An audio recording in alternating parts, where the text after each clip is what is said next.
Assalamualaikum warahmatullahi wabarakatuh. Di sini kami dari kelompok 5 yang terdiri dari anggota yang pertama ada saya, Mesri Dwi Patona, kemudian ada Silvia Eliana, dan terakhir ada Anissa Hari Prastia. Di sini kami akan mempresentasikan rancangan proposal penelitian yang berjudul Isu Originalitas Plagiarisme. Di sini ada daftar isi yang sistematika rancangannya, ada bab 1 pendahuluan yang akan dijelaskan oleh saya sendiri.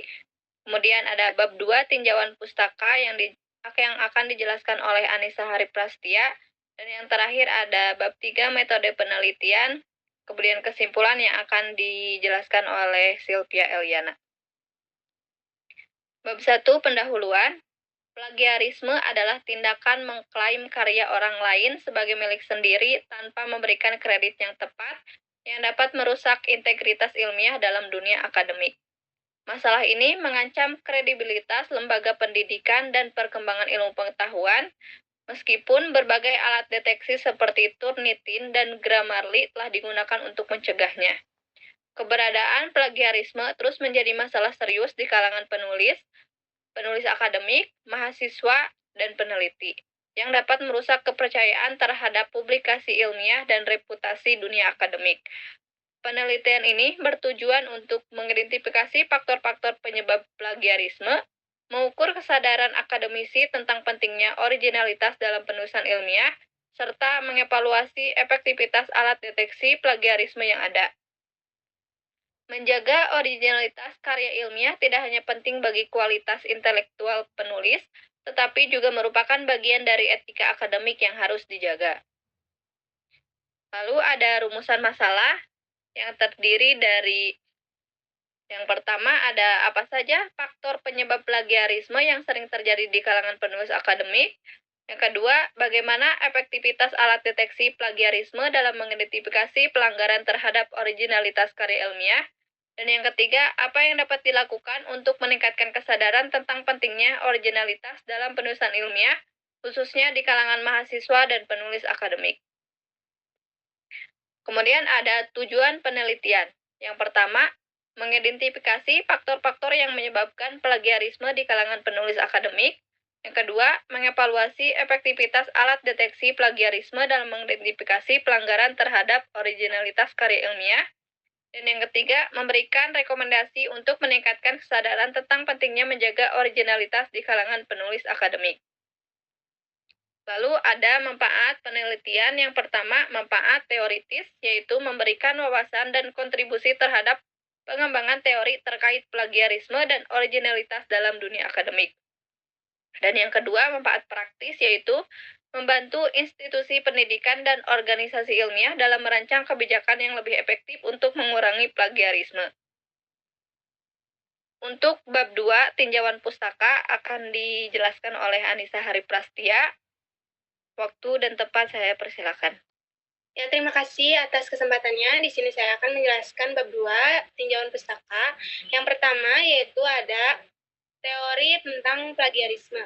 Nah, plagiarisme adalah tindakan mengambil ide atau karya orang lain tanpa memberi kredit yang tepat, termasuk plagiarisme langsung, parafrase tanpa izin, plagiarisme ide, dan self-plagiarisme. Ini merusak integritas ilmiah dan kredibilitas penulis, menjadi pelanggaran etika yang serius dalam dunia akademik.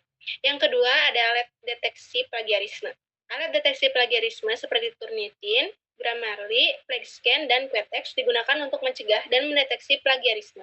Alat-alat ini membandingkan karya yang diajukan dengan sumber daya online dan jurnal untuk mendeteksi kesamaan dan melaporkan tingkat plagiarisme. Yang ketiga yaitu ada penelitian terdahulu. Penelitian terdahulu menunjukkan bahwa plagiarisme tetap menjadi masalah besar di perguruan tinggi. Studi mengungkapkan bahwa kurangnya pemahaman tentang plagiarisme, tekanan akademik, dan kemudahan akses informasi menjadi penyebab utama. Yang keempat ada pentingnya originalitas dalam penulisan akademik. Originalitas dalam penulisan akademik sangat penting untuk kredibilitas penulis, penghargaan terhadap hak cipta, dan perkembangan ilmu pengetahuan. Karya yang asli mencerminkan pemikiran kritis dan berkontribusi pada kemajuan ilmiah serta meningkatkan reputasi akademik penulis. Dan yang terakhir yaitu kebijakan dan pendidikan anti plagiarisme. Banyak institusi pendidikan telah mengembangkan kebijakan anti-plagiarisme, termasuk penggunaan perangkat lunak deteksi dan pelatihan pengutipan yang benar. Pendidikan etika akademik juga penting untuk mencegah plagiarisme, dengan universitas besar menyediakan pelatihan rutin untuk menghindari praktik tersebut. Sekian pembahasan yang bisa saya sampaikan. Selanjutnya akan dilanjutkan oleh rekan saya, yaitu Sylvia Eliana. Waktu dan tempat saya. Baik, terima kasih atas kesempatan yang diberikan untuk memaparkan bagian dari bab 3 dari metode penelitian. Yang pertama ada di pendekatan penelitian. Pendekatan deskriptif kuantitatif untuk menggambarkan dan menganalisis masalah plagiarisme serta pengaruh alat deteksi terhadap kesadaran dan perilaku akademik. Untuk yang kedua, desain penelitian. Survei cross-seksional dengan pengumpulan data tentang kesadaran plagiarisme dan evaluasi alat deteksi plagiarisme. Untuk yang ketiga, populasi dan sampel. Populasi penelitian ini melibatkan mahasiswa dan penulis akademik di Indonesia dengan sampai 300 responden yang dipilih serta strafield random sampling. Dan untuk yang keempat, ada instrumen penelitian. Kuesioner, tes deteksi plagiarisme, dan wawancara untuk mengumpulkan data kuantitatif tentang plagiarisme dan penggunaan alat deteksi. Dan untuk yang terakhir, untuk yang kelima, prosedur dan teknik. Prosedur penelitian meliputi persiapan instrumen, analisis data dengan teknik deskriptif, uji T, dan analisis tematik untuk wawancara dan penulis akademik. Selanjutnya, untuk di bab 4, ada kesimpulan. Penelitian ini bertujuan untuk mengidentifikasi faktor-faktor penyebab plagiarisme dan mengevaluasi efektivitas alat deteksi plagiarisme di kalangan mahasiswa dan penulis akademik. Pendekatan deskriptif kuantitatif diharapkan memberikan gambaran mengenal persepsi dan pengetahuan penulis tentang plagiarisme, serta peran teknologi seperti Turnitin dan PageScan dalam mengurangi praktek plagiarisme.